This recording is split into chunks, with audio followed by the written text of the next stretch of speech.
नमो भगवते वासुदेवाय. नारदांनी युधिष्ठिराला ही गोष्ट सांगितली. हा कथानक नारदांनी युधिष्ठिराला सांगितलं. नारद प्रल्हादाचे गुरुच आहेत, प्रल्हादाच्या आईचे पण गुरु आहेत. तेव्हा आपल्या शिष्याची आवडीनं सांगितलेली ही कथा आहे. ध्रुवाचे गुरु नारदच आहेत आणि प्रल्हादाच्या आईचे गुरुसुद्धा नारदच आहेत. तेव्हा प्रसंग आपल्या सगळ्यांना माहिती आहे. या स्कंदाचा एक तात्विक दुसरा मुद्दा काय आहे? लोभ विनाश कथा. काम, क्रोध आणि लोभ त्रिविधम नरकस्येदम द्वारम नाशनमात्मना कामक्रोधोस्तथा लोभरस्मारेत त्रयं त्यजेत. तर ही लोभ विनाशाची कथा आहे. या लोभाचं प्रतीक म्हणून सांगत असताना या दोन्ही नावात लोभ कसा भरलेला आहे हे सुद्धा मी अनेक वेळा सांगितलेलंच आहे. हिरण्य म्हणजे सुवर्ण आणि अक्ष म्हणजे डोळे. हिरण्य म्हणजे सुवर्ण आणि कश्यप म्हणजे संग्रह. अस्ति आणि भातीसारखी सुवर्ण संग्रह आणि सुवर्ण लालसा या दोन लोभाच्या वृत्ती आहेत. आणि आश्चर्य आहे, कामनाशाकरता देवाला एकच अवतार घ्यावा लागला, क्रोधनाशाकरता एकच अवतार. क्रोधाचे स्वरूप दोन पण मारणारा एकच. शिशुपाल दंतवक्र क्रोधाचं स्वरूप आहे, तृतीय जन्म, पण एकाच कृष्णाने समाप्त केले. कामरूपी रावणाला रामच मारायला पुरला, पण लोभाकरता देवाला दोन अवतार घ्यावे लागले, एक वराह अवतार आणि एक नरसिंह अवतार. तर वराह अवतारातला सिद्धांत आहे संतोषानं लोभाला मारा, असं सिद्धांत आहे. तर यज्ञावतार वराह म्हणजे संतोषाचं स्वरूप आहे.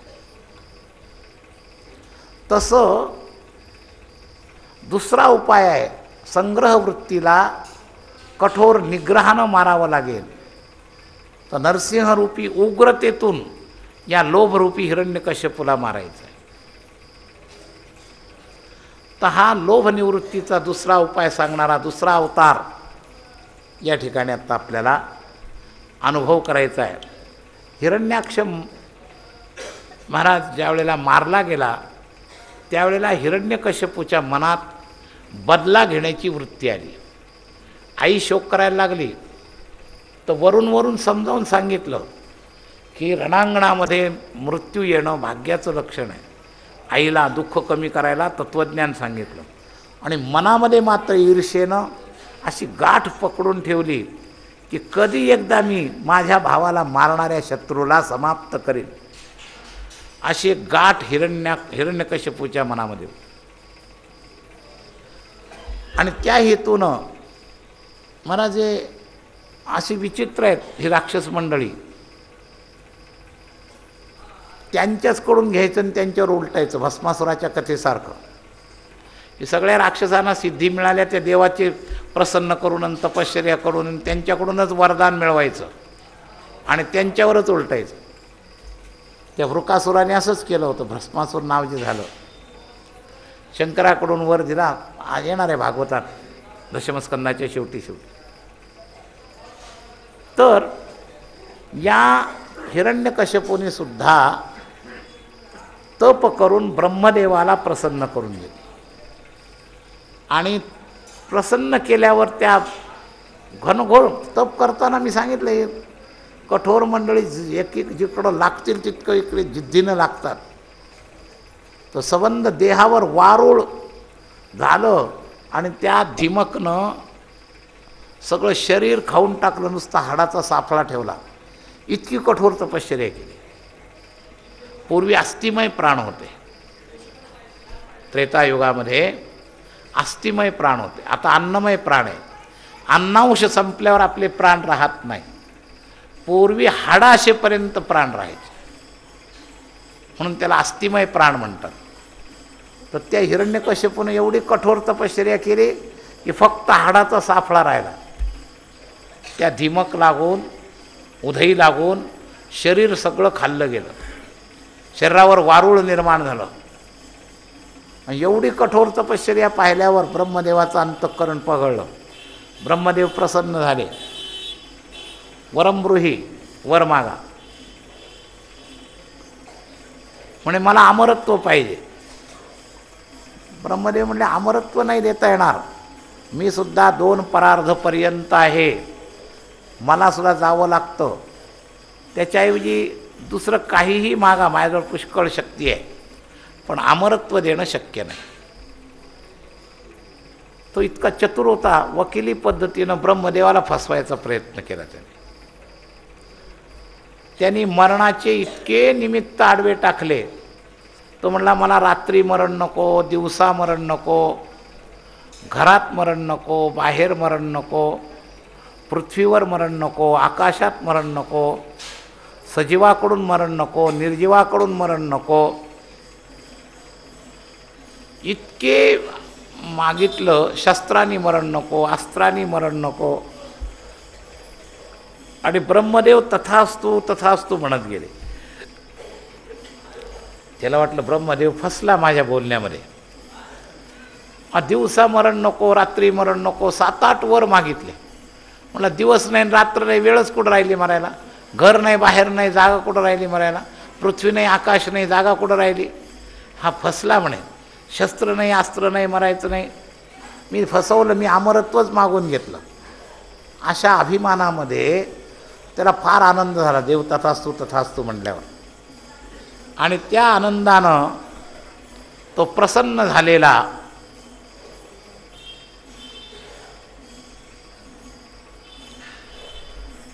ब्रह्मदेव गुप्त झाले. आणि याला इतका अभिमान झाला, बस आता मी बदला घेतो, म्हटला मी मरणारच नाही. 3 लोकाचा राजा, राज्य पराक्रांत केलं. सामान्य देवता त्याला पराभूत करू शकल्या नाही. त्यांनी या नवग्रहाच्या पायऱ्या बनवल्या, देवता बंदीखानी घातल्या. आणि असं काही महाराज मदमस्त झाला. त्या मदमस्तीमध्ये सगळा दुराचार केला. सगळ्यांना अभिमानानं म्हणू लागला देव बिव कुछ नाही, मीच एकटा देव आहे, माझी मंदिर बांधा, ही देवाची मंदिर तोडून टाका. महाराज आता काही राहिलंच नाही महाराज. काही निर्णय देतात,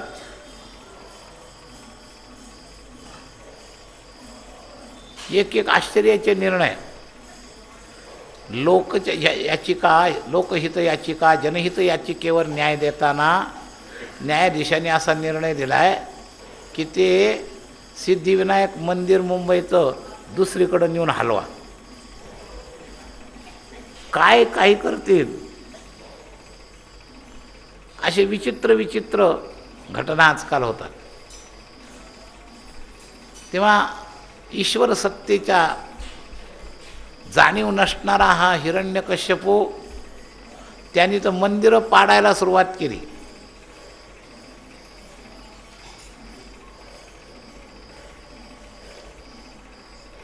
आज त्याचा फार स्वल्पांश सुरूच झालेला आहे. म्हणून हिट लिस्टवर सगळे अनेक मंदिरं आज आहेत. मला जेवढं जेवढं तुम्ही त्रास द्याल, सहनशक्तीचा अंत होईल, त्यावेळेला अवतार प्रगट होईल. त्या हिरण्यकश्यपूंना त्रास देण्याची परिसीमा झाली. ऋषी संत मंडळींना पूजासुद्धा करू देईना. आणि इतका त्रास दिल्यानंतर पृथ्वी त्याच्या त्रासानं त्रस्त झाली आणि देवाला जाऊन विनंती करते, मला याचा भार सहन होत नाही.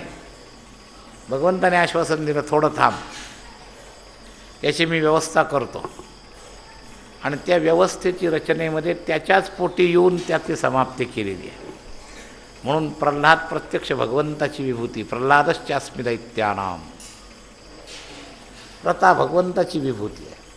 प्रल्हाद जन्मपूर्व राजा अभिमानानं वागत असताना सर्व आले, पण एक गोष्ट त्याच्या मनात राहिली, तिन्ही लोकांचं राज्य पादाक्रांत केलं, देवतांना बंदीखानी घातलं.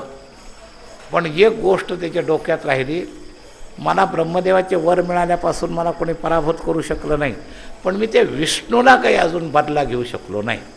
ज्यांनी माझ्या भावाला मारलं आणि तोपर्यंत माझ्या या पराक्रमात काही अर्थ नाही. ईर्ष्या एक अशी असते महाराज की ते ईर्ष्येमध्ये अशी गाठ पक्की बसते, तोपर्यंत अर्थ नाही. आणि मग एवढं वैभव असून समाधान देईना, त्याच्या डोक्यात एकच विषय घुसायला लागला, पराभव करून बदला जोपर्यंत मी घेत नाही तोपर्यंत माझ्या बाकीच्या वैभवाला काही अर्थ नाही. मग आता काय करायचं? परत त्याच्या डोक्यात तोच उपाय आला की ब्रह्मदेवाकडून जशी आपण शक्ती मिळवली त्यावेळेला आपण विष्णूला मारण्याच्या शक्तीबद्दल काहीच वर मागितलं नाही. आता ही चूक होऊ द्यायची नाही. मग आता भोळ्या शंकरांची तपश्चर्या करायची आणि प्रसन्न झाले की हेच मागायचं, माझ्यामध्ये विष्णू मारण्याची ताकद आली पाहिजे, असा विचार डोक्यात आला. आणि या दुष्ट संकल्पाने तो हिरण्यकश्यपू तपश्चर्येला जायचं ठरवलं. राज्यातलं शासन सगळं मंत्र्यांच्या ताब्यात दिलं आणि तपश्चर्येला जायचं ठरवलं. तपश्चर्येला जायचं ठरवल्याबरोबर महाराज निघाला, एक दिवस गेला. सगळ्यात मोठी हालचाल कैदीतल्या देवतांमध्ये झाली. क्यावो एका ब्रह्मदेवाच्या आशीर्वादानं आमची ही अवस्था, आता भोळेवाळे शंकर तर काहीही आशीर्वाद देऊन टाकतील, परत आमची सुटका होण्याची संभावनाच नाही. मग काहीतरी केलं पाहिजे. मग काहीतरी केलं पाहिजे म्हटल्याबरोबर त्या देवतांनी तपविक्षेपाकरता एका पात्राची नियुक्ती केली. सगळीकडं आवागमन असणाऱ्या नारदांचं स्मरण केलं. तर ही सिद्धशक्ती स्मर्तृगामी आहे. भगवान दत्तात्रय, कपिल, नारद हे स्मर्तृगामी सिद्ध महात्मे आहेत. स्मरण केल्यावर योग्य वेळेला, मोक्याच्या वेळेला साधकासमोर कुठंही कोणत्याही काळात प्रगट होऊ शकतात, म्हणून यांना स्मर्तृगामी म्हणतात. तर नारद त्यामध्ये आहेत. या देवतांनी स्मर्तृगामी नारदांची आठवण केली. आता देवतांनी आठवण केल्यावर मग त्यांना काय येणारच. आपल्या आठवणीत तरी काही शेरा मारला जाऊ शकतो, मनापासून नाही, अमकं नाही तमकं नाही, पण देवतांनी आठवण केली. त्या कारागृहात नारद प्रगट झाले. देवतांना विचारलं, का आठवण काढली? म्हणजे देवर्षी तुमच्याकडे एक काम सोपवायचं आहे आम्हाला. आम्ही आत्ता या प्रल्हादाच्या दुराचारानं बंदिस्त आहोत.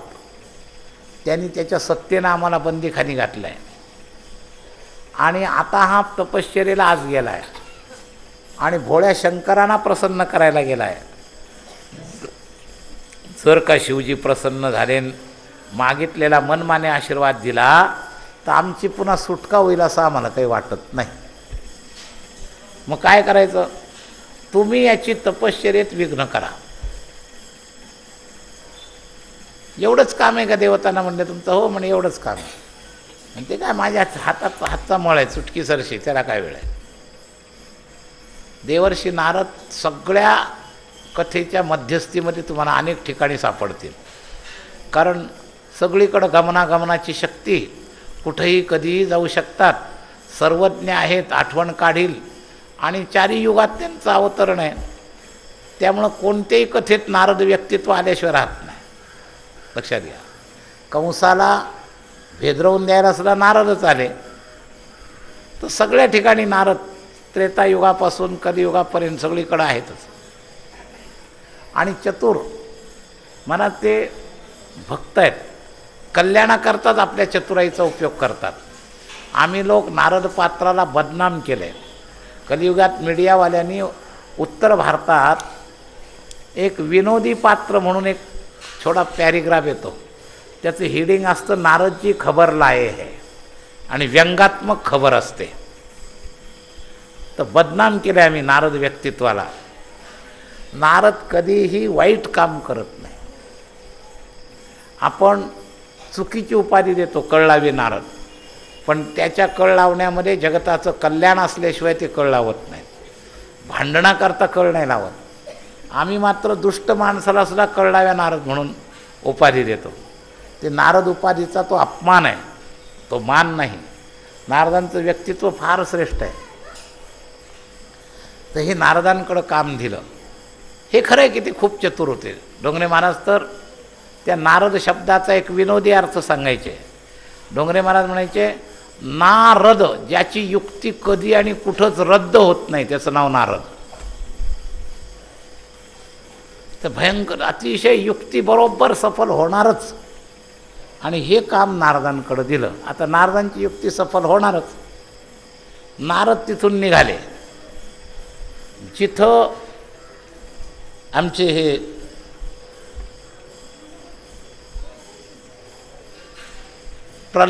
हिरण्यकशिपू तपश्चर्येला आले होते त्या जागेवर आले आणि गुप्त रूपानं पोपटाचा वेश घेतला. आणि पोपटाच्या वेशात त्यांनी प्रतिबंध करायचं ठरवला. नारद नुकताच आलेले होते आपलं हिरण्यकशिपू आणि झाडाखाली स्वच्छ करून एका वडाच्या झाडाखाली तपाला बसायचं असं जंगलामध्ये ठरवून उभे राहिले. आणि शंकरांना प्रसन्न करायचं म्हणून षडाक्षरी मंत्राचा जप करायचं ठरवलं. ओम नमः शिवाय. शिवप्रसन्नते करता. आणि असं ठरवल्यानंतर त्यांनी मन एकाग्र केलं. तपस्वी होता, पूर्वी तप केलेलं होतं. आणि मन एकाग्र करून शांत चित्तानं जप प्रारंभ केला. आता हा जप सफल होऊ नये म्हणून देवर्षी नारदांनी काट्यानेच काटा काढायचं ठरवलं. याला शंकर प्रिय आहे, माझं इष्ट वैष्णव आहे, त्याला त्याचा जप करायचा अधिकार आहे, मला माझा जप करायचा अधिकार आहे. देवर्षी नारद त्या झाडावर एका पानाच्या आड जाऊन बसले आणि त्याच्या 2 जपाच्या संधीमध्ये आपला जप त्याला ऐकू जाईल असा प्रवास सुरू केला प्रतिबंधाकर. तो हिरण्यकशिपू म्हणायचा, ओम नमः शिवाय. शांततेनं जप करावा. ओम नमः शिवाय. आणि 2 जपाच्या संधी कालामध्ये नारदांनी आपल्या इष्टाचा मंत्र सुरू केला. ओम नमो नारायणाय. ओम नमो नारायणाय. नेमकं मन एकाग्र व्हायच्याऐवजी उद्विग्न होण्याचा प्रसंग आला. माझ्या शत्रूचं नाव इथं कोण घेत आहे इतक्या मोठ्या शब्दात. तर मन एकाग्र व्हायच्याऐवजी त्या शब्दाच्या श्रवणानं उद्विग्नता. आधी त्याला वाटलं इथं कोण आहे, कोणी दिसत नाही, आपल्या मनाचाच भ्रम असेल. आपल्याला मनामध्ये आपल्या वैर असल्यामुळं आपल्याला भ्रम होत असेल. पुन्हा प्रयत्न केला. ओम नमः शिवाय. पुन्हा आवाज ऐकू आला. ओम नमो नारायणाय. पुन्हा आसन सोडलं. सगळ्या परिसरामध्ये हिंडून हिंडून पाहिलं की मुद्दाम कुणी तपस्वी मला विरोध करतोय का, त्याला बाजूला करावं. 100-200 फुटामध्ये सगळी झाडं होणं, कोणी तपस्वी दिसेना. पुन्हा मन एकाग्र केलं. पुन्हा तोच प्रतिबंध. आणि आवाज जवळ येतोय. त्याला वाटलं या वडाला एखादी डोली बिली तर नाही. पूर्वीच्या वडांना असे डोल्या असायच्या, पोखळी. याच्यात एखादा तपस्वी तर नाही तपश्चर्या करत. म्हणून पुन्हा सगळं झाड बारकाईनं पाहिलं. पत्ता लागेना. हा सगळा काम अर्धा-पाऊण तास 1 तास चाललं. शेवटी त्याच्याजवळ जी स्वरवेध शक्ती होती, ही बाणविद्या धनुर्विद्या शिकणाऱ्यांना स्वरवेध शिकता येतो. दशरथाने श्रावण बाळाला जो बाण मारला होता तो रात्र झालेली असताना बरोबर कसा बाण लागला तर हरिण समजला त्या पाण्याच्या बुडबुडचा आवाज जो आला ना, आणि त्या आवाजाच्या वेधानं स्वरवेधी बाण सोडला, असं वर्णन आहे. तर पूर्वीच्या धनुर्विद्या करवाल्यांना स्वरवेध घेता येत होता. तर हाही जाणकार होता, स्वरवेध घेण्याचा प्रयत्न केला आणि त्याच्या लक्षात आलं की याच झाडावर आवाज येतो आहे. मग फांदी तपासली तरी पत्ता लागला नाही. पुन्हा भजन करायला लागलं, पुन्हा आवाज. त्या स्वरवेधाचं केंद्र ओळखलं आणि शेवटी शोध लागला. एका पानाच्या आड बसून पोपट नारायण नारायण म्हणतोय. कारण नारदांनी आपला वेश बदलला होता, पोपटाच्या वेशात गेले होते. मग आता काय करणार, तपश्चर्येला जाताना शस्त्र वापरलं जात नाही, म्हणून व साधा दगड त्या झाडाच्या दिशेनं मारला. चतुर नारद तेवढ्यापुरते बाजूला उडाले आणि पुन्हा तो एकाग्र करायला लागला की पुन्हा येऊन बसले आणि पुन्हा तोच प्रतिबंध, ओम नमो नारायणाय. 108 वेळा हे श्रवण घडलं. 9वीला भक्तीतल्या पहिल्या 2 भक्ती, श्रवणम कीर्तनम विष्णू स्मरणम. नारदासारख्या सिद्धाची ती गुरुमंत्र दीक्षाच झाली. मला नम शिवाय तरी विसरता आला, पण नारायणाचं जपच विसरेना, असं उलटं झालं. मग मात्र त्याला वाटलं की आज आपल्याला मुहूर्तच नाही, आपण मुहूर्त पाहून आलो नाही, म्हणून आपली तपश्चर्या असफल झाली. आणि शेवटी वैतागानं रागानं तप सोडून दिलं आणि परत राज्यामध्ये आला. इकडच्या लोकांना असा अंदाजच नव्हता तो परत येईल. काही सज्जन लोकांना वाटलं बरं झालं आता 1500 वर्ष तरी याचा ताप नाही. कारण त्या काळात अशा हजारो वर्षाच्या तपश्चर्या होत होत्या, आयुष्य भरपूर होतं, दीर्घायुष्य होते त्रेतायुगातले लोक. तेव्हा काही सज्जनाला वाटलं बरं झालं ब्यात टळली बरेच दिवसाची. काही सज्जनांनी याचा जो विष्णू पूजेला विरोध होता हा गेला, आता तरी कोणी विरोध करणार नाही, आपल्या पूजा अर्चेचे देव बाहेर काढले.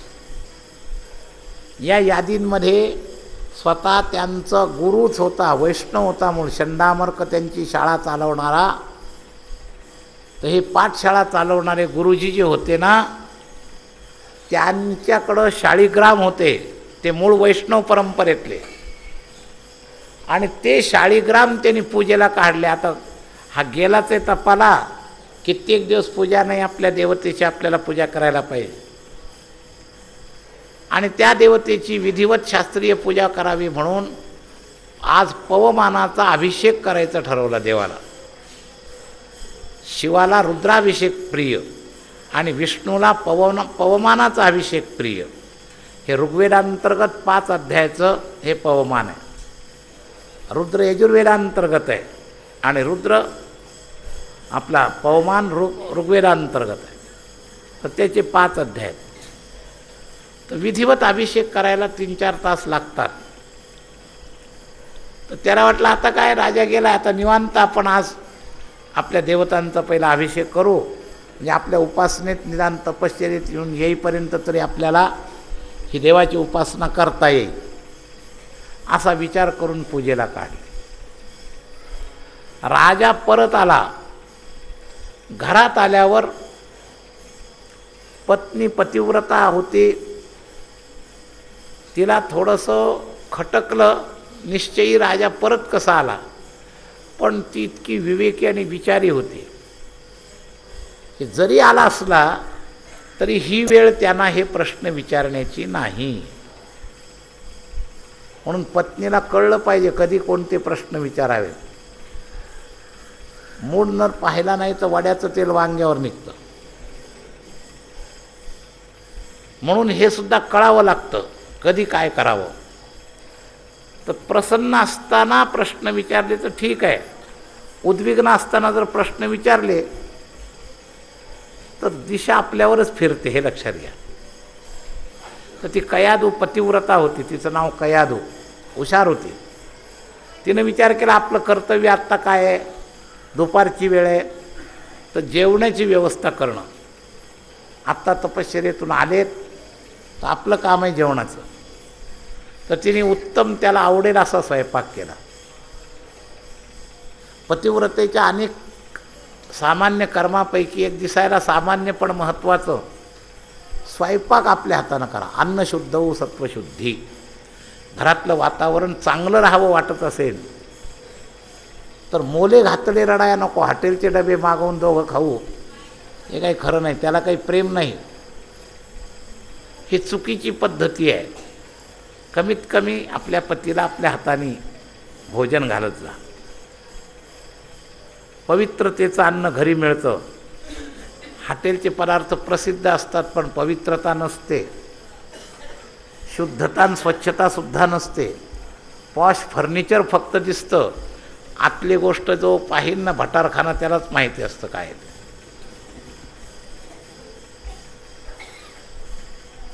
आम्हाला कधी संबंध आला नाही, पण साधूला अतिथी म्हणून हॉटेलच्या मालकात जाण्याकडे संबंध आले एकदा दोन.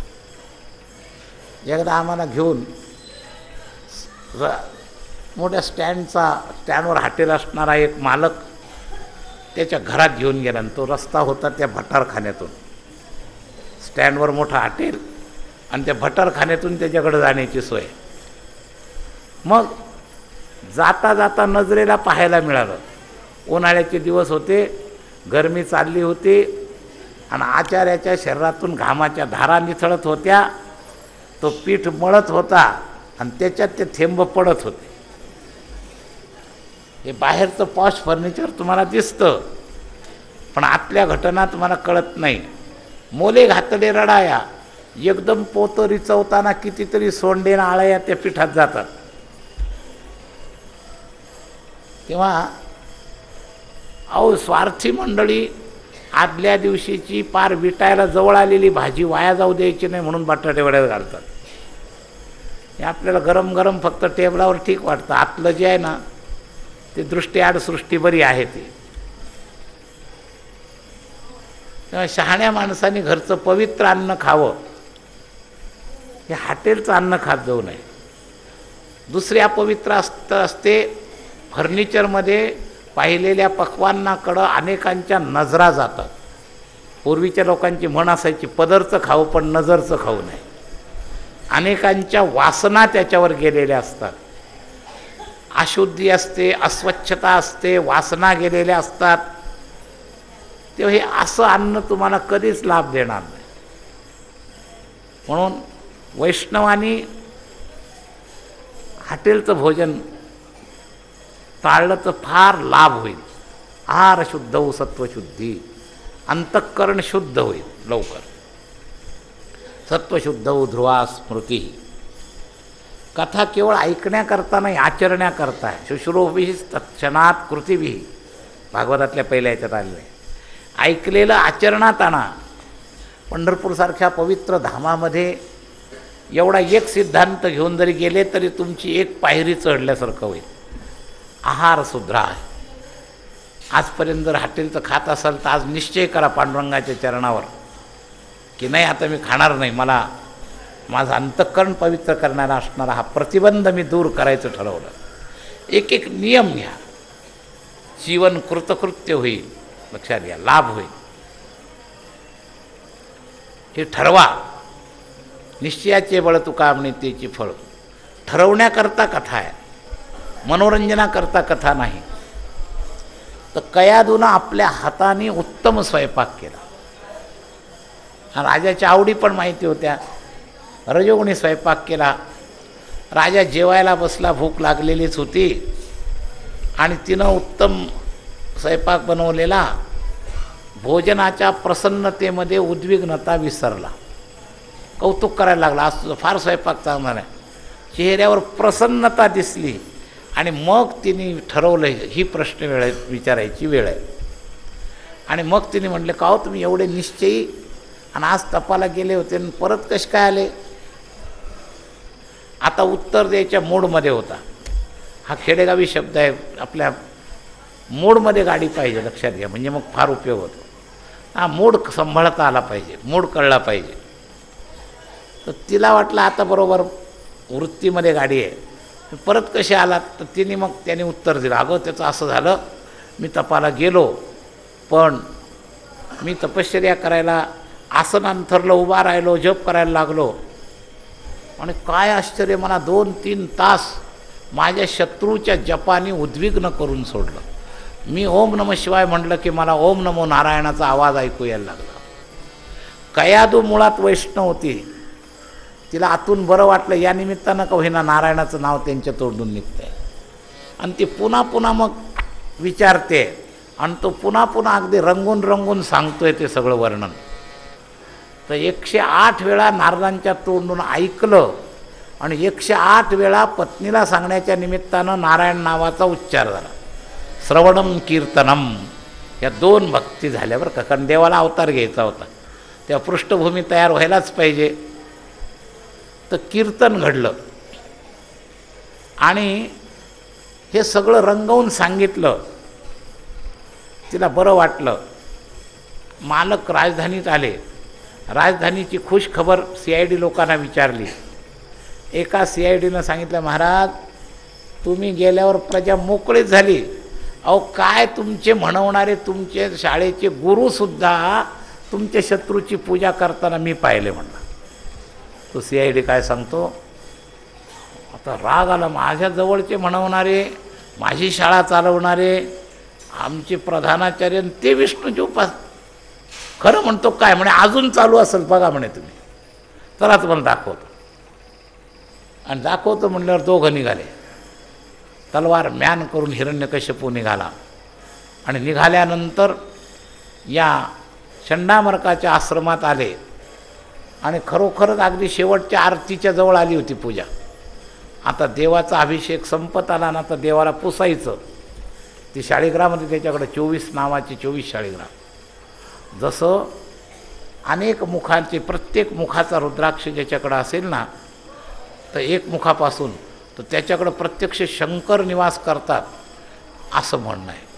तसं हे वेगवेगळ्या नावाचे वेगवेगळे शाळीग्राम असतात. सगळे शाळीग्राम एकत्र असले तर विष्णू त्याच्याकडं आहेत असं म्हणतात. आणि शाळीग्रामाचं काय फार महात्म्य आहे, फार म्हणजे फारच महात्म्य आहे. तर या शाळीग्रामाचं मोठ्या कथा आहेत, आपल्याला आता सांगायला वेळ नाही एवढा.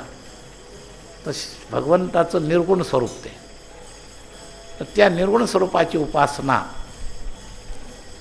त्या ठिकाणी चालू आहे. हे कळल्यावर आणलं त्यावेळेला ताटामध्ये सगळे शाळीग्राम होते. लांबूनच हिरण्यकशिपूला रागाने येताना पाहिलं. चंडामर्काचं लक्ष गेलं आणि बोबडीच वळली. महाराज मंत्र म्हणायचं तर बाजूलाच राहिलं.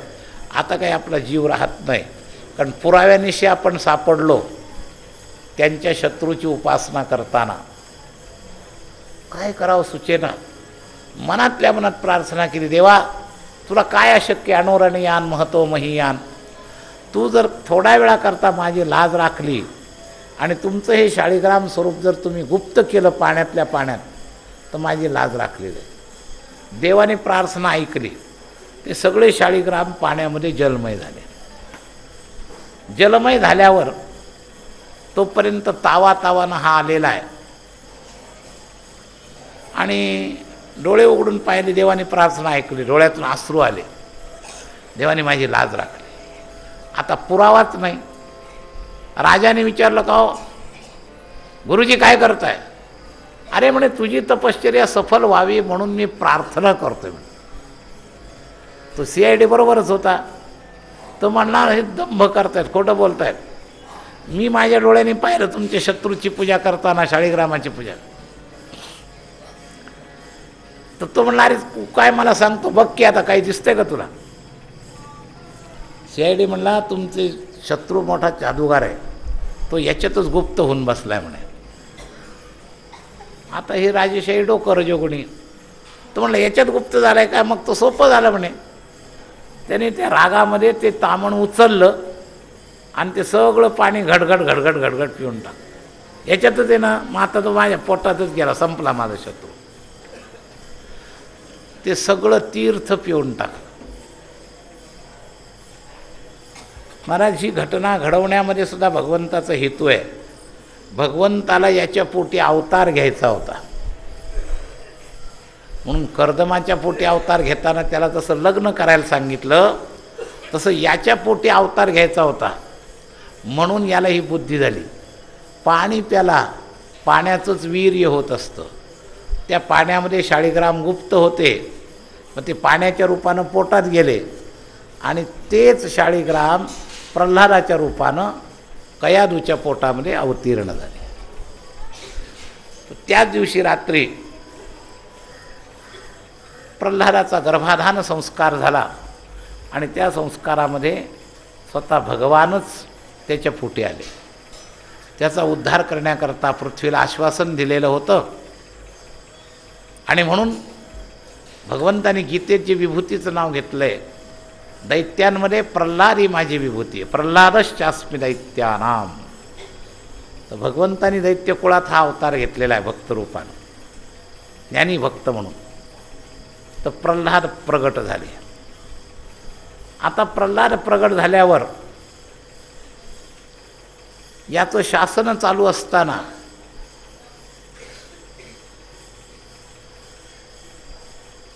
हा परतही एकदा तपश्चर्याला गेल्याचं वर्णन आहे. त्यावेळेला गरोदरपणीसुद्धा नारदानी कयादूला वाचवलं आहे. इंद्रानी कयादूवर आक्रमण केलं होतं, पण नारदाला माहिती असल्यामुळं नारद म्हणले, अरे हिला मारू नको, हिच्या पोटातच तुमचं रक्षण करताय. मग तिला सोडून दिल्यावर तिला आपल्या आश्रमात नेऊन बोध केला. ती झोपी जायची रजोगुणी तमोगुणी स्त्री, आणि पोटातले प्रल्हाद तो बोध ऐकायचे. म्हणून गर्भातच गुरु आहेत आमचे नारद प्रल्हादांचे. प्रल्हादांनी आपल्या तोंडाने ही कथा 6व्या अध्यायात मुलांना सांगितली. त्या जन्मातल्या नारदांच्या बोधाची. अशा प्रकारानं हे देवर्षी नारद कृपांकित भगवद अवतार आमचे भक्त प्रल्हाद हे 3 वर्षाचे असतानाच त्यांची अधिदैवी संपत्ती प्रगट व्हायची. महाराज रांग पाळण्यात सुद्धा त्यांच्या हाताने ते टाळ्या वाजवायचे. आणि कयादू वैष्णव होती, कधी जर एकांतात तिनं जर जप केला तर त्या तालावर प्रल्हादाने साथ द्यायची. बोलता येत नव्हतं तरी तिला वाटलं हा फार सात्विक पोरगा आहे. आणि बुद्धिमत्तेवर वडील प्रसन्न झाले. 3 वर्षाचे असताना त्याची बुद्धी एवढी प्रगट झाली की राजाला असं वाटलं की आपलं राजगादी देण्याला लायक हाच आहे. पूर्वी 2 नियम असत, मोठ्याला गादी द्यावी हाही एक नियम, आणि इतर पोरांमध्ये एखादा हुशार असला तर राजा ठरविल त्या मुलाला गादी देऊ शकत होता, असं स्वाधीनता होती. तर प्रल्हादाच्या वडिलांनी तर लहानपणीच निर्णय केला, माझ्या मोठ्या पोरांपेक्षा हा 4था नंबरचा. त्याच्यावर 3 मुलं होते, ल्हाद, आल्हाद आणि अनुल्हाद, आणि त्याच्या शेवटच्या 4थ्या भावाचं नाव प्रल्हाद. तर हे 3ही भावांपेक्षा हा फार चतुर होता. म्हणून वडिलांनी यालाच गादी द्यायचं असं मनात संकल्प केला. आणि संकल्प केल्यावर शिकवण्याच्या पद्धतीमध्ये पहिल्या मोठ्या भावांपेक्षा लवकर यांना शिक्षण द्यायचं असा संस्कार त्याच्या मनात आला. आणि त्यांनी आपल्या राजगुरूंना बोलवलं. भावांच्या नादानं हा राहू शकेल असं गुरुजींना सांगितलं. आणि 4थ्या वर्षाचा असतानाच म्हणे याला घेऊन जा.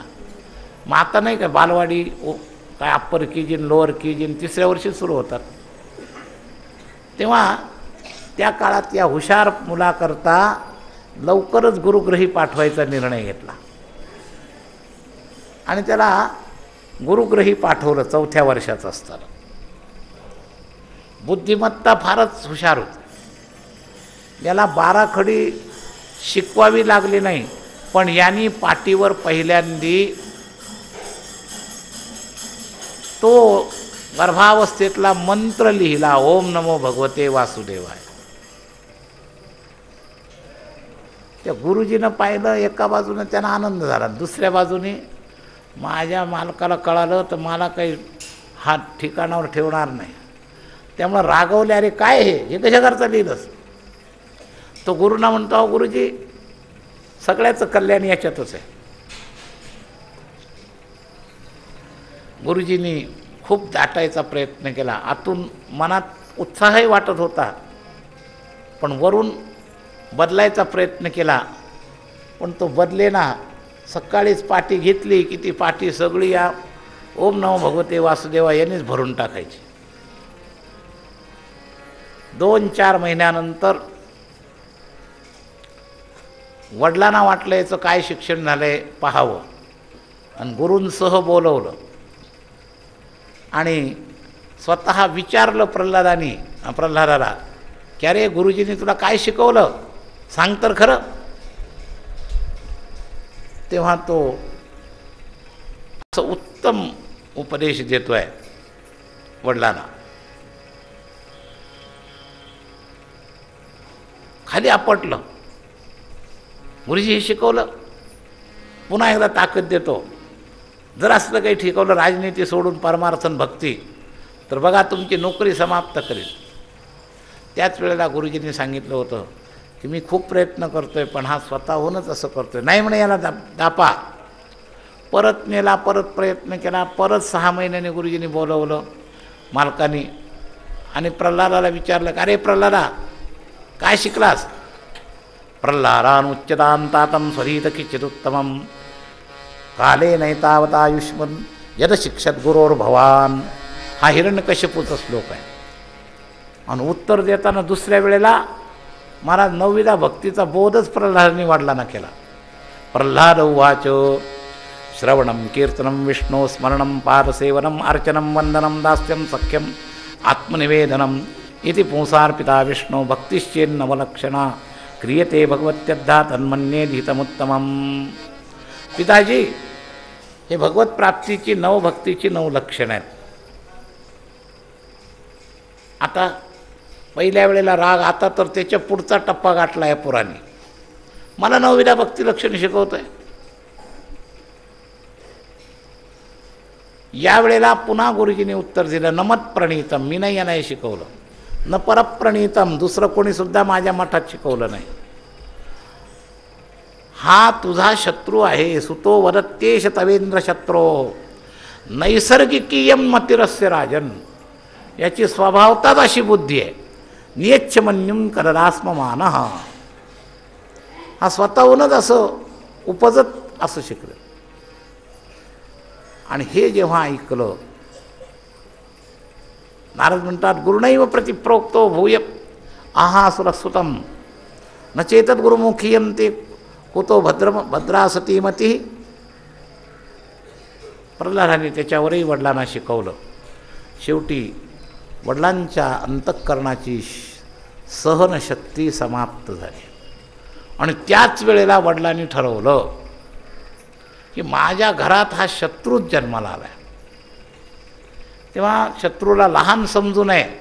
राजनीती असं सांगते, शत्रूला कधी लहान समजू नये. याचा लवकर काटा काढला पाहिजे. मला जर अविरोध राज्य करायचं असेल, त्या दिवशीच त्यांनी निश्चय केला आणि रचना सुरू केली. वेगवेगळ्या प्रकारचे त्रास द्यायला सुरुवात केली. पहिल्यांदा शिपायाला सांगितलं की यांना तुम्ही कड्यावरून ढकलून द्या. त्या सज्जनाच्या हातून होईना, बळजबरीनं नेलं, पण दम दिला होता, जर नाही हे काम तुम्ही केलं तर तुमच्या नोकऱ्या समाप्त होतील. घाबरलेले होते, तरी मन धाडस करत नव्हतं ढकलून द्यायचं. शेवटी स्वतः प्रल्हाद म्हणले, तुमचं कर्तव्य तुम्ही करा, माझं काम मी करतो. भजन करताय जाको राखे साईया मार सके ना कोय बालन बाका कर सके सब जग वैरी होय. ज्याला देव राखू इच्छितो, देव राखे तया मारील कोण, नमोडे काटा हिंडता वन.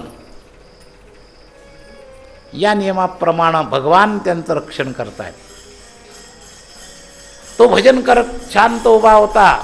एवढ्यात आदगेपणानं त्या पोलिसांनी त्या कड्यावरून ढकलला, 400 फूट खोल कडा, आणि असे डोळे झाकून घेतले. आता याच्या ठिकऱ्या ठिकऱ्या झालेल्या असतील.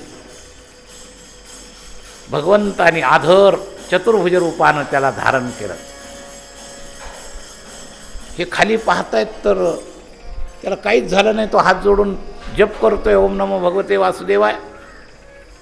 शिपाई धावत धावत राजाकडे आले, महाराज तुमच्या मुलाचं काही वेगळंच काम आहे, आम्ही ढकलून दिलं, सत्य सांगतो, पण त्याला काहीच झालं नाही, खरचटलं सुद्धा नाही.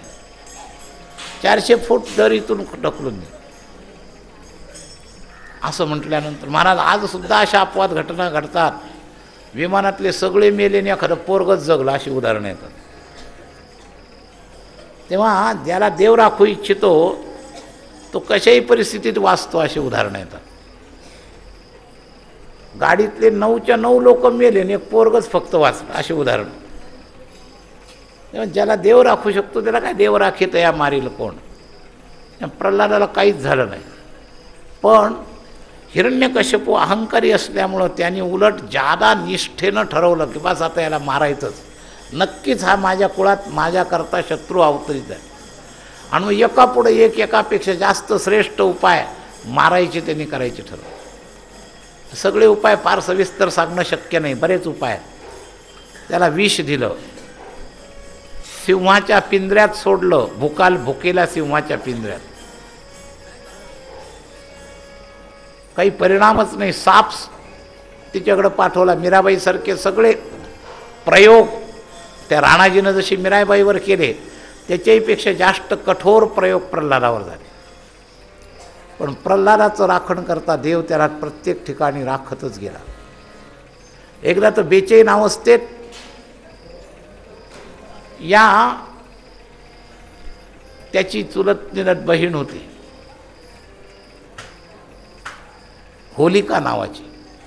ते म्हणले अरे का रे बेचैन नाराज, म्हणे माझ्याच घरात माझा शत्रू आला आहे, काही काळजी करू नको, मला एक सिद्धी आहे.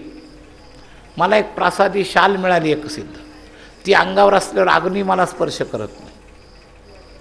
मग याला प्रतिज्ञेला माझ्या जोडीला ठेव आणि अग्नी लावून दे, माझं काहीच होणार नाही वाकडन, तो मात्र जळून भस्म होईल. तेव्हा हा उपाय त्याला वाटलं बरं आहे, हुकमी उपाय झाला. अरे तुझा देव सगळीकडे तो राखण करतो म्हणतो, बाबा यात काय संशय. त्यांनी ठरवलं आणि मोठं सरण रचलं आणि त्या अग्निपरीक्षेकरता त्याला त्याच्यावर बसवलं. समोर बाजूला होलिका होती. फाल्गुन शुद्ध पौर्णिमेच्या दिवशी ही घटना घडल्यामुळं त्या पौर्णिमेलाच नाव पडलं होळी पौर्णिमा. फाल्गुन शुद्ध पौर्णिमेला ही घटना घडली. धर्माधर्माच्या युद्धात धर्माचा विजय दाखवणारी ही कथा. प्रल्हाद आणि होलिका एकाच सरणावर आहेत. पेटवल्याबरोबर त्या होलिकेचा भरोसा असा होता की मला या शालीमुळं मला अग्नी काही करणार नाही आणि माझाच विजय होईल आणि हे पोरग मरून खलास होईल. आणि याला नामस्मरण करत ध्यान करून बसलं, यालाही अग्नी स्पर्श करीना, सगळ्या चारी बाजूनी ज्वाळा चालल्यात आणि तिलाही स्पर्श करणं. देवाने विचार केला की बरोबरीत कुस्ती सुटली तर काही उपयोग नाही, धर्माची निकाली कुस्ती व्हायला पाहिजे. मग देवाला काय रचना करायला वेळ लागतो. त्या धडधड धडधड धडधड ज्वाळा सुटलेल्या असताना एकाएकी वेगात वायू सुटला आणि अहंकारानं बसलेल्या या होलिकेचं लक्ष विकेंद्रित झालं आणि तिच्या अंगावर जी शाल होती, ज्या शालीचा तिला भरोसा होता, ती शालच गेली उडून. ते शालीमुळं मला अग्निस्पर्श करत नव्हता, आशीर्वादाची ती वरदानाची शाल उडून गेल्याबरोबर तिच्या शरीरानं अग्नीला पकडलं आणि ठणाण ओरडायला लागली. म्हणून होलिकेच्या दिवशी बोंब मारतात. ती बोंब मारते. बरंच काही महिला उद्वेगानं पेटवून घेतात आत्महत्या करताना. पेटवेपर्यंत राग असतो आणि अंग पळायला लागल्यावर मग म्हणतात वाचवा वाचवा, बोंबलायला लागतात. मग काय उपयोग आहे. अशी अवस्था असते. तर ती होलिका बोंब मारते. पण एवढं मोठं अग्निसरण होतं की काही करू शकले नाही. मग देवाने युक्ती केली प्रल्हादाला आधीच अग्निज्वाळा लागलेल्या नव्हता आणि नंतर या देवाच्याच लीला आहे हे दाखवण्याकरता ती शाल उडालेली त्याच्या अंगावर जाऊन पडली. शालीमुळं त्याला अग्निस्पर्श झाला नाही असं काही नाही, पण राखण करता देव काय करतो हे दाखवण्याकरता. तेव्हा शेवटी होलिका जळून भस्म झाली. म्हणून होळी पौर्णिमेच्या दिवशी उत्तर भारतात तर होळीमध्ये होलिकेची मूर्ती जाळण्याची पद्धत, आपल्याकडे नुसतीच होळ्या पेटवायची पद्धत आहे. UPमध्ये होलिकेच्या मूर्ती करतात, त्या दसऱ्याला रावणाच्या मूर्ती करून जाळतात, लक्षात घ्या. तसं होळी पौर्णिमेला होलिकेच्या मूर्ती करून जाळतात. अधर्मावर विजय मिळवला धर्माने, याचं प्रतीक म्हणून तो उत्सव केला जातो आजही. होळी पौर्णिमेची ही कथा. तर हा शेवटचा उपायसुद्धा जेव्हा लागू पडला नाही तेव्हा राजा जास्त उद्विग्न झाला, बेचैन झाला, काय करावं काही समजेना. शेवटी त्यांनी स्वतःच्या हातानं तुरुंगामध्ये अंधाऱ्या कोठडीत डांबलं, कुलूप लावलं. म्हणणं याला आता असं उपाशी राहून राहून मारून टाकायचं. तर अंधाऱ्या कोठडीत टाकला, किल्ले आपल्याजवळ ठेवल्या, बाहेर रक्षणाला शिपाई ठेवले. प्रल्हादाला वाटलं आता तर फारच बरं झालं, काही उपाधीच राहिली नाही. त्या अंधाऱ्या कोठडीत शांत बसून जप करतोय आणि तो जप चालू असतानाच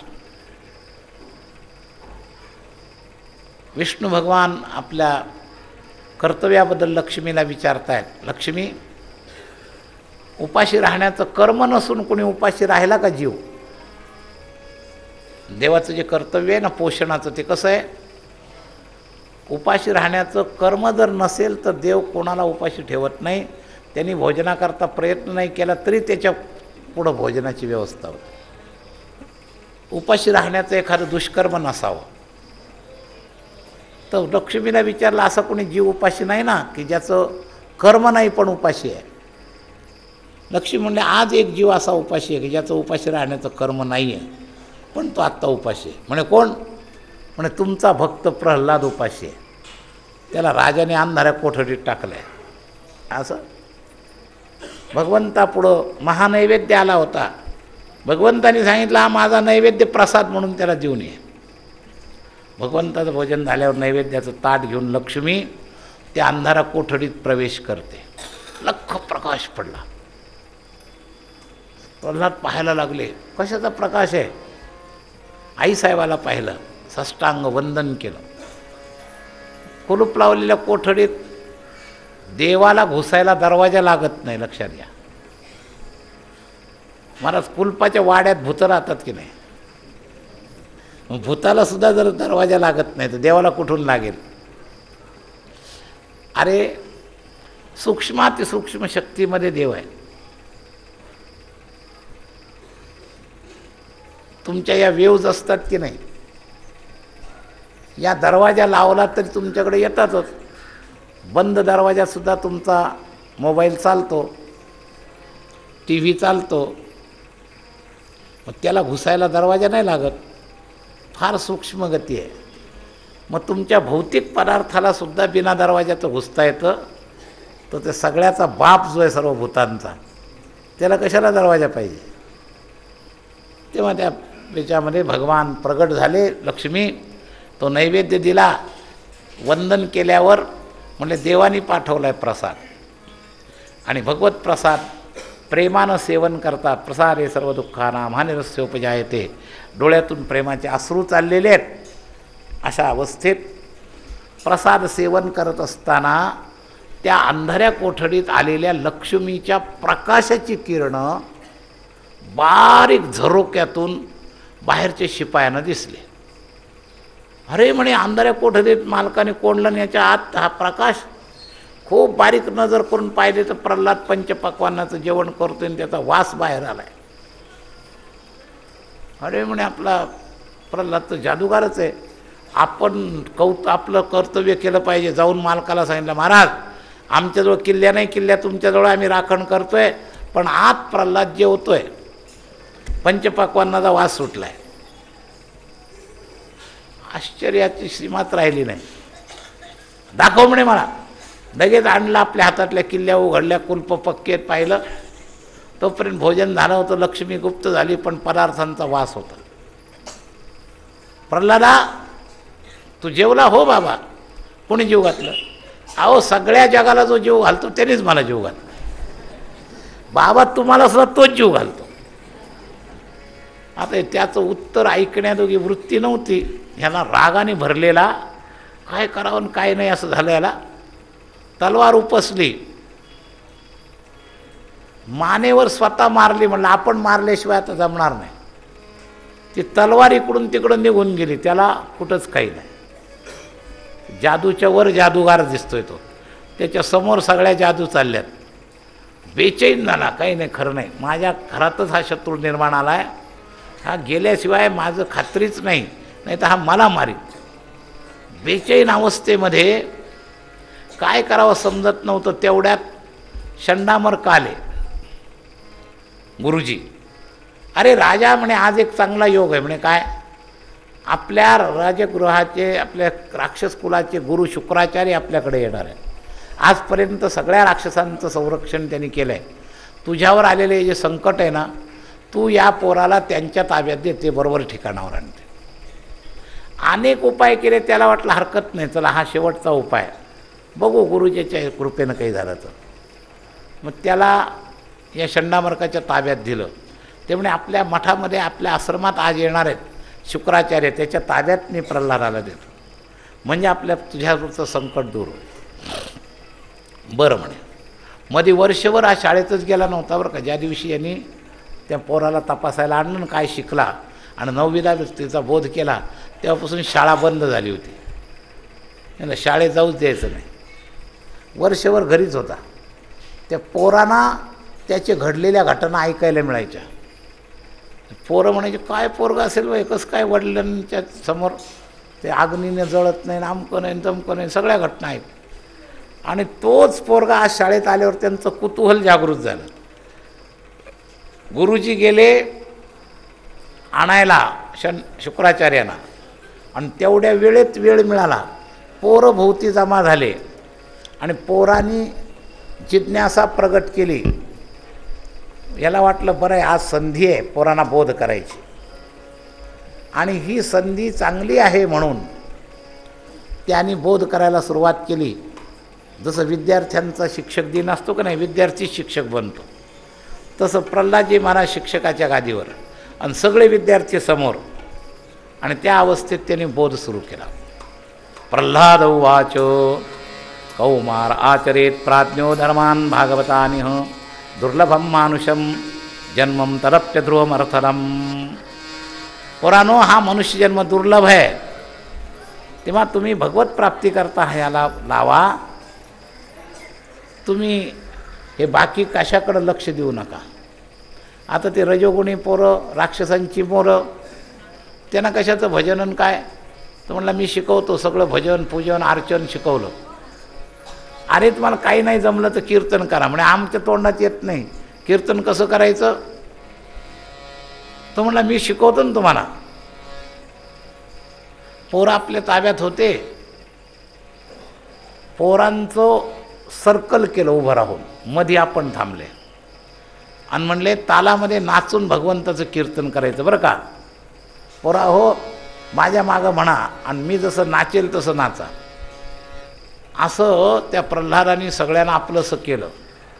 आणि आज पोरं प्रत्यक्ष प्रल्हादाच्या बोधामुळं बरोबर शुद्ध अंतःकरण झाल्यामुळं त्यामध्ये रंगले. आणि प्रल्हाद पुढं सांगतायत आणि पोरं इतक्या मस्तमध्ये म्हणतायत. भक्तमालमध्ये वर्णन आहे 72,000 विद्यार्थी होते. मग आपल्या आत्ताच्या एकेका युनिव्हर्सिटीत 10-20,000 विद्यार्थी असतात. मग सगळ्या राज्याची एकच युनिव्हर्सिटी होती तेव्हा, अनेक नव्हत्या.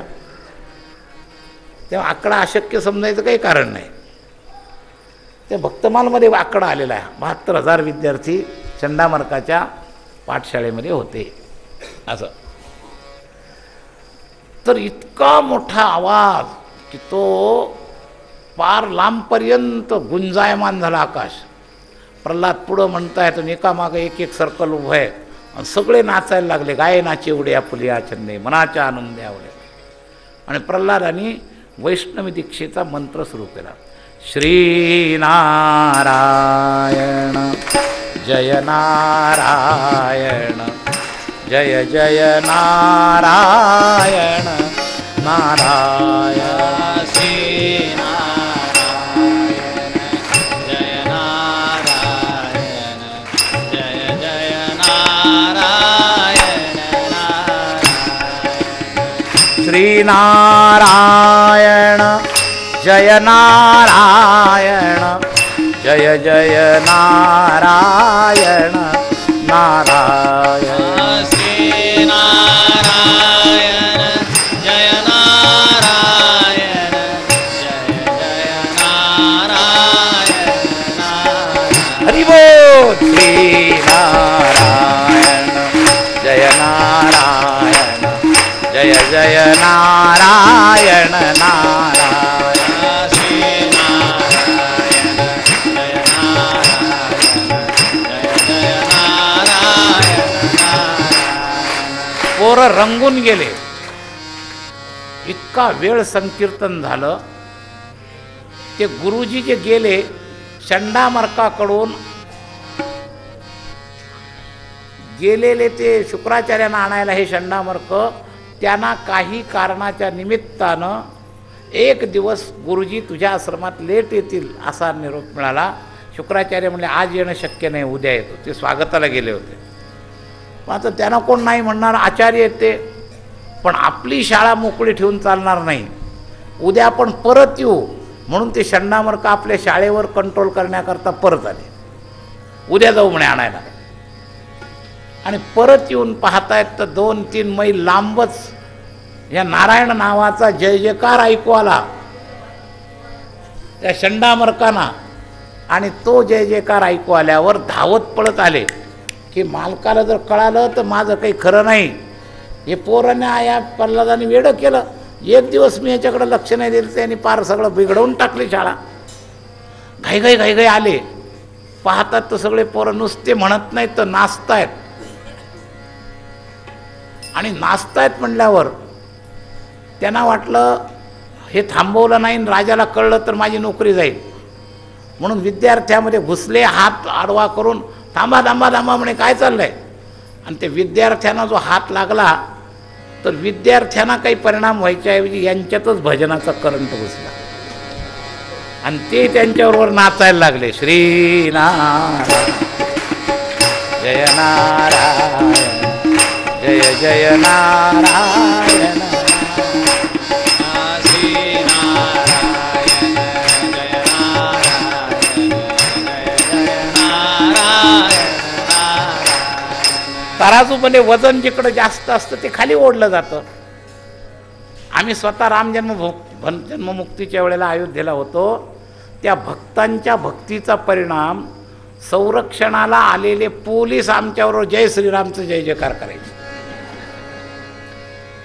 ते वजन वाढलं ना, भक्तीचं वजन वाढलं. त्यांच्या ह्यांना सुद्धा खेचून घेतलं.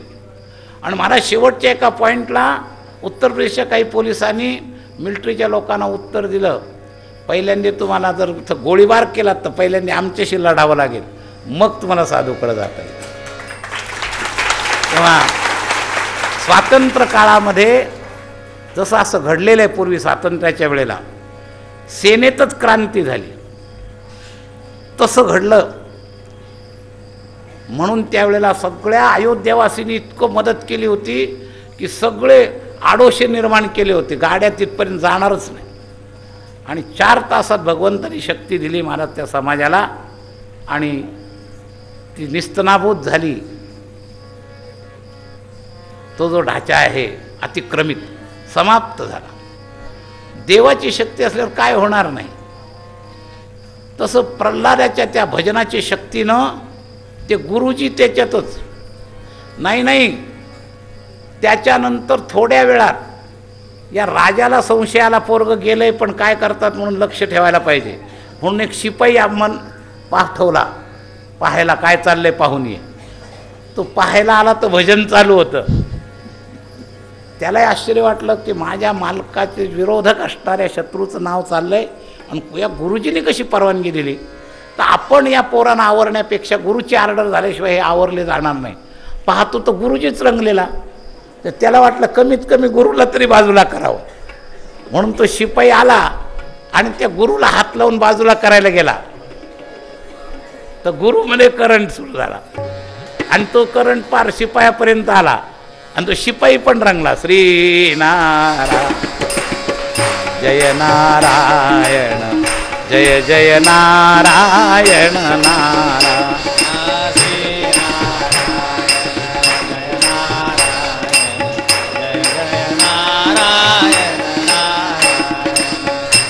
मला ड्युट्या कराव्याच लागतात, पण कधी कधी मक्खासारखे शिपाईसुद्धा आमच्या भागवतामध्ये उभं राहून ऐकत बसतात. तो करंट आहे ना भक्तशक्तीचा. आता कर्तव्य तर करावंच लागतं, मला त्यात काही प्रश्नच नाही, कामं करावीच लागतात.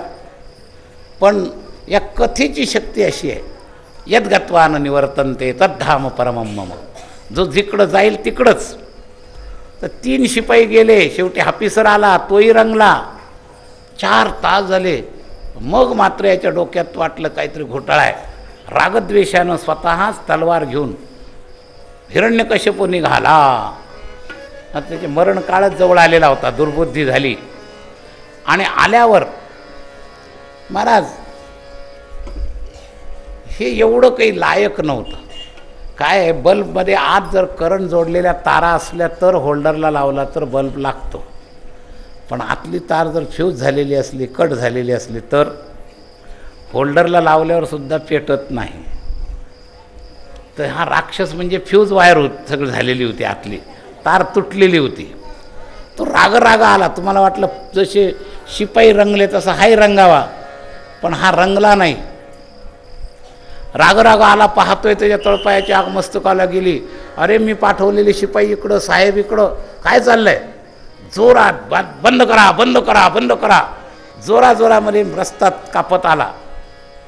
आणि राजाला पाहिल्यावर जरा ही सगळी मंडळी घाबरली आणि त्याने आत जाऊन प्रल्हादाचा हात धरला. काय चालवलंय, काय माजवलंय? बाबा काही नाही, सगळ्यांच्या कल्याणाचं जे साधन आहे तेच मी करतो. जोरात हाताला पकडलं, फरफर फरफर फरफर ओढत आणलं आणि ठरवलं आता आपणच याच्याकडं पाहायचं. दरबारात आणलं आणि त्याला प्रश्न विचारले, कुणाच्या जीवावर तू एवढं सगळं करतोस रे? म्हणला बाबा सगळ्याला संरक्षण परमात्म्याचं आहे, तुम्हाला सुद्धा त्याचंच संरक्षण आहे. हे ऐकायच्या स्थितीमध्ये नव्हता तो.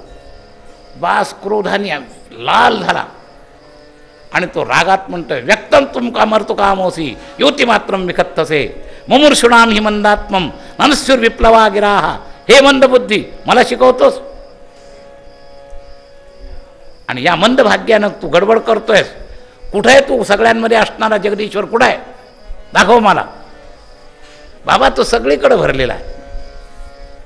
बस आत्तापर्यंत या गप्पा ऐकल्या. वासव यदिस सर्वत्र, सगळीकडे असं म्हणतो. कस्मा स्तंभो न दृश्यते, या खांबात तो का दिसत नाही? या खांबात का दिसत नाही? बाबा या खांबात सुद्धा तो आहे. तितक्या शांत गंभीरतेनं निष्ठेनं तो बोलतोय. सर्वाभूती पाहे एक वासुदेव, पुसवणी आठावा हंतेचा, तोची संत साधू ओळखावा आणि का. वासुदेव सर्वमिती समहात्मा सुदुर्लभा. या खांबात तोच आहे. बस बस बस बकवास बास झाली. आत्ता मी गदा आणतो, खांब फोडून टाकतो, तुझ्या शत्रूला मारतो. जर या खांबात तो नाही निघाला आणि प्रगट नाही झाला तर तुझं मस्तक तोडून टाकतो. गेला 1000 मणाची गदा आणली, कर कर कर कर कर कर कर कर फिरवत आला. त्याच्या आदल्या काळातच प्रल्हाद त्या खांबाजवळ गेला. भगवंताने अनुभव दिला. खांबातून गुर्र गुर्र गुर्र असा आवाज. परमात्मा सर्वत्र भरलेला आहे. काय अशक्य आहे? भगवान सर्वत्र आहे. प्रसंगामध्ये महाराज काय होऊ शकत नाही, सगळं काही होऊ शकतं. आणि अनुभव आल्यावर तो शांत उभा होता. आणि तेवढ्या वेळामध्ये राजाने दंडाला धरलं. आत्ता मी या खांबातला मारणार आहे. तुझा जर खांबात सर्वज्ञ असणार, सर्वत्र असणार परमात्मा, जर नाही प्रगट झाला तर याच गदेनं तुझ्या तुकडे तुकडे करणार आहे. काही नाही, शांत, काही राग नाही, क्रोध नाही, खात्री होती माझा परमात्मा आहेच. वासुदेव सर्वमिती समहात्मा खात्री झालेली होती. आणि त्या रागाच्या क्रोधाच्या आवेशामध्ये याच वेळेला तिने सांजाची वेळ होती. हिरण्यकशिपूचा वध झाला त्यावेळेला नरसिंह अवतार प्रगटाची हीच वेळ आहे. आणि हिरण्यकशिपू रागारागानं ती गरगर गरगर गदा फिरवीत त्या खांबाजवळ आला. आणि खांबाजवळ आल्याबरोबर तळाड दिशी मारल्याबरोबर नरसिंह भगवान की, नरसिंह भगवान की, नरसिंह भगवान की, नरसिंह भगवान की. भगवंताचं स्वरूप प्रगट झालेलं आहे. जय जयकार जय जयकार देवता लोक जय जयकार करतायत. आणि ते ओक्राळ विक्राळ रूप पाहिल्यावर हा घाबरला, डोळे फिरले, वाचवायचा प्रयत्न करतोय. जिकडं जाईल तिकडं ते रूप प्रगट होत आहे, जिकडं जाईल तिकडं ते रूप प्रगट होत आहे. आणि अशा अवस्थेमध्ये त्याला पकडलं, मांडीवर धरलं, सांगितलं तुझे वरदान आठव. आत्ता दिवस नाही रात्र नाही, तिने संध्याची वेळ आहे. तू घरात नाही बाहेर नाही, उंबऱ्यात तुला पकडलंय. तू पृथ्वीवर नाही आकाशात नाही, माझ्या मांडीवर आहेस.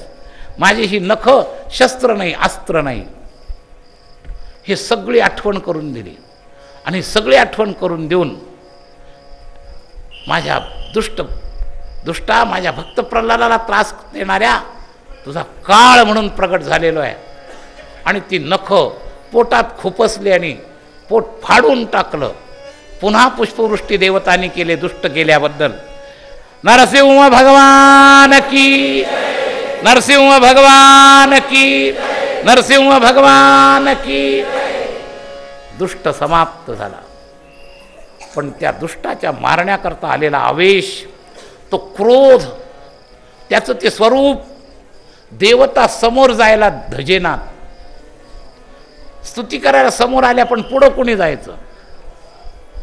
लक्ष्मीला सांगितलं, लक्ष्मीनं प्रयत्न केला बिहित बिहित, पण लक्ष्मीच्या अंगावर सुद्धा गुरगुर गुरगुर करून धावून आल्यावरती मागच पळाली. आता हे शांत कोणी करायचं, कसं करायचं हा प्रश्न निर्माण झाला. देवर्षी नारदांनी युक्ती सांगितली, ज्या भक्ताकरता हा अवतार घेतला आहे तोच याला शांत करू शकेल. सर्व देवतांनी प्रल्हादाला प्रार्थना केली, प्रल्हादा तुझ्यावर कृपा करण्याकरता हा अवतार, तू शांत कर. प्रल्हाद सम होते. प्रल्हादांनी त्या भगवंतामध्ये बस दयाभाव पाहिला, हात जोडून समोर उभे राहिले. आणि त्या दयार्द आपल्या भक्ताला पाहिल्याबरोबर खरोखर आमच्या नरसिंहाचा आवेश उतरला. जवळ घेतलं आणि सिंह जसा आपल्या बालकाला चाटतो त्याप्रमाणे मांडीवर घेतलेल्या प्रल्हादाला चाटायला सुरुवात केली. बेटा मला प्रगट व्हायला उशीर झाला, तुला फार कष्ट झाले. करुणा वरुणालय वाणी प्रगट झाली. प्रल्हादाच्या डोळ्यातून अश्रुपात झाला.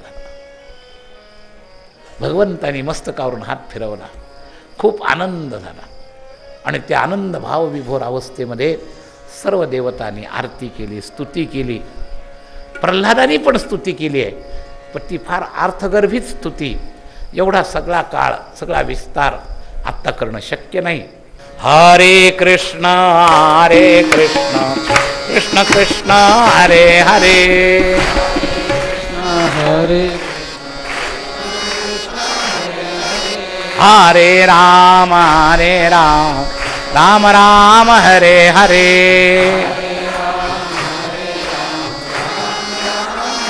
हरे हरे कृष्ण कृष्ण कृष्ण हरे हरे.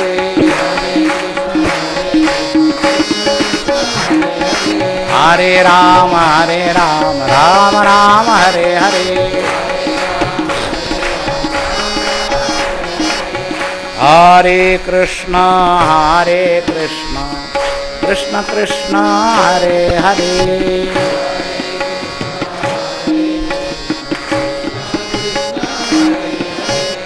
इति श्रीमद्भागवते महापुराणे पारमहंस्यां संहितायां सप्तमस्कन्धे प्रह्लादानुचरिते दैत्यराजवधो नाम नरसिंहस्तवो नाम अष्टमोऽध्यायः. हरये नमः, हरये नमः, हरये नमः.